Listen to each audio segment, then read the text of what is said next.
9 கோளும் ஒன்றாய் காண அங்கு கற்பகம் என்னும் கடவுளின் மெய்யில் 9 கோளும் ஒன்றாய் காண அங்கு கற்பகம் என்னும் கடவுளின் மெய்யில் சூரியன் முதலாய் 9 கிரகமும் பலவித குணங்களை கொண்டிருக்கும் எங்கள் கற்பக தருவில் அவை வரும்போது ஒன்றாய் சேர்ந்து பலனளிக்கும்.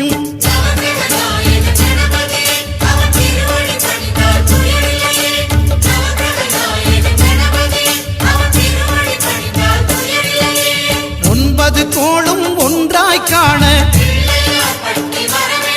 அங்கு கற்பகம் என்னும் கடவுளின் மெய்யில்